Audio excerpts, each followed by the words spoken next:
My son, Gary Hopkins Jr., was murdered by the police in Prince George's County. And I know for this mother how important it is to have support. And I stand here today representing not only my son, but several organizations, the Coalition of Concerned Mothers, which unfortunately is comprised of mothers that have lost their children to community violence at the hands of law enforcement.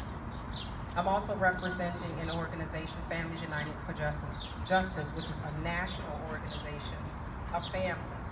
And there's so many of us across this country, unfortunately, and every 23 hours or less, another family joins this organization, this sorority that no one pledged to be a part of.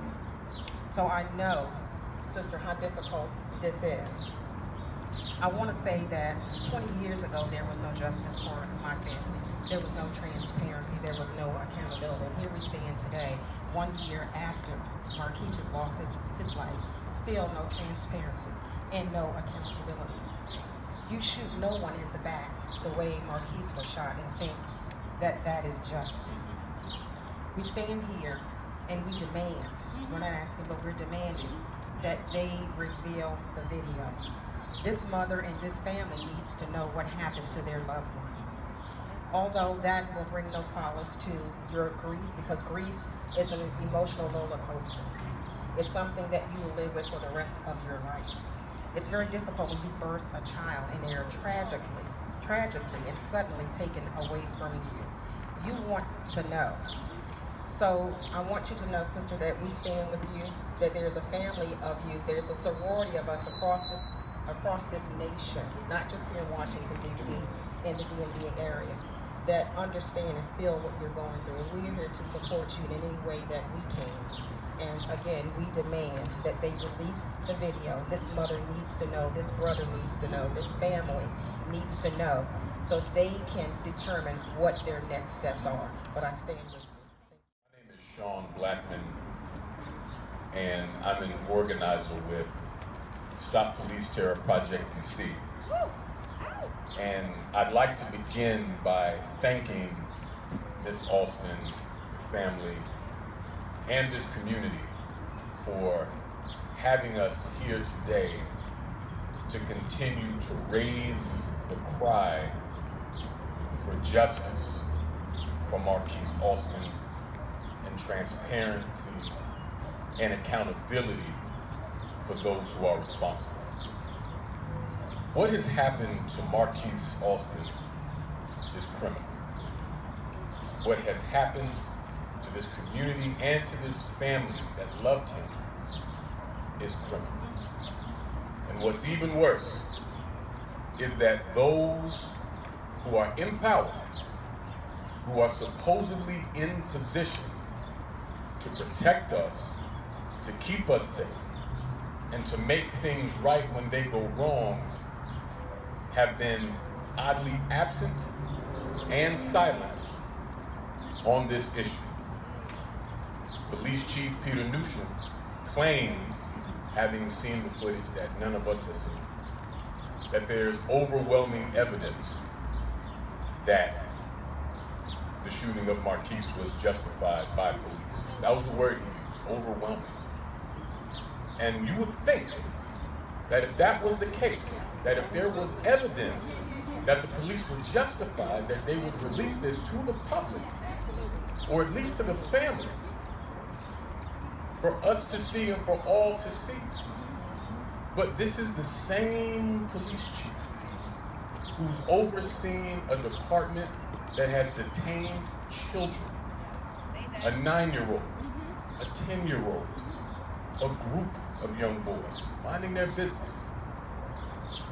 This is the same police chief who, in the same breath, denies that Washington, D.C. police engages in stop and frisk tactics, and then a moment later basically admits that that is precisely what they do. So we know that Police Chief Peter Newsham is a liar and that the truth is not in him. And we know that this abuse, this mistreatment, this complete disregard for life is being facilitated and allowed by Mayor Muriel Bowser. And so we are here today to call for the release of that body camera footage so that we can all see the truth of what happened to Marqueese. And for there to be some people held responsible, because the list of incidents of racist police terror in DC, it keeps growing. Daquan Young, Terrence Sterling, the list goes on and on and on. And so since we know for a fact that we have no help coming from elected officials and those who are supposed to be handling this and the folks who are supposed to be helping to create a condition of public safety, we know that justice can only come from what we're doing right here, right now, fueled by love, fueled by fire, and fueled by the need to see justice done. So we are more than glad to be able to help in that effort to bring some peace and to bring some closure and to reveal the reality of what has happened to Marqueese Alston and what has happened to far too many here in the city of Washington. With everything that's going on in the city, it's really important for us to remember that police violence is gun violence, right? So if people are talking about that and police are shooting people to death, then we're not really talking about gun violence without that. Last year, today, I was just telling folks today, we all realized that this week, this was the third police murder in 6 weeks last summer by MPD. And the problem is that people don't uplift the names in DC. They don't tell the stories and they don't demand justice, right? We tend to forget or we don't hear about it. So last year, when we were at the scene shortly after, before Police Newsham got there, there's a lot of us here that were there. The thing we told him, and it was very important for us to look him in the eye and say, we'll be back. Yes. And we will demand these body cameras. It's important to remember also that MPD continues to say that these are isolated incidents. These are not isolated incidents. These are incidents that are happening because of a system of brutalizing, targeting, and killing Black people in DC. All of the people murdered by MPD have all been Black. Using the language that that person shot or had a gun, always in 7th District and 6th District. If you just look in the paper.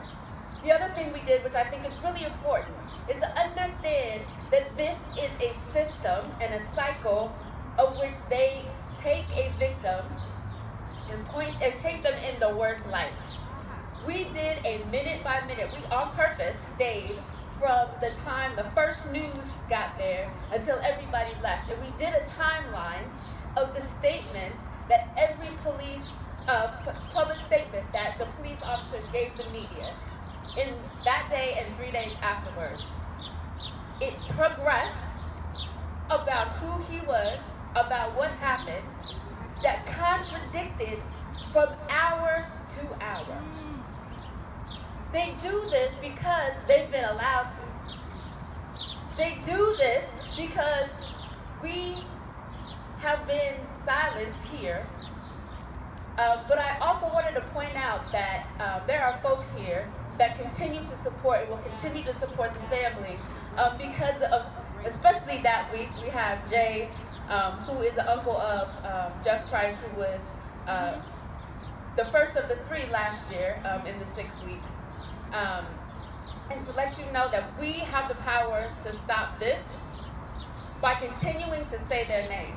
And that after all the news goes away and the lawyers and the vigils, we have a duty to continue to support the family.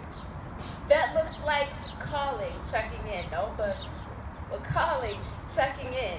That means, hey, you want to go to a movie? Do you need dishes done? Do you need the trash taken out?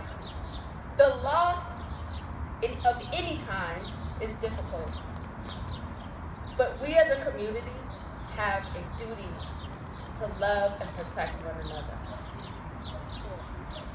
So I wanna thank you. I wanna encourage everybody to continue to get the real story out about who Marqueese was, about what didn't happen that day, and we will be launching a social media campaign and having folks call in. We did it last year, we'll do it again. It's how we got the video for Terrence Sterling. So follow us on online, and we will demand that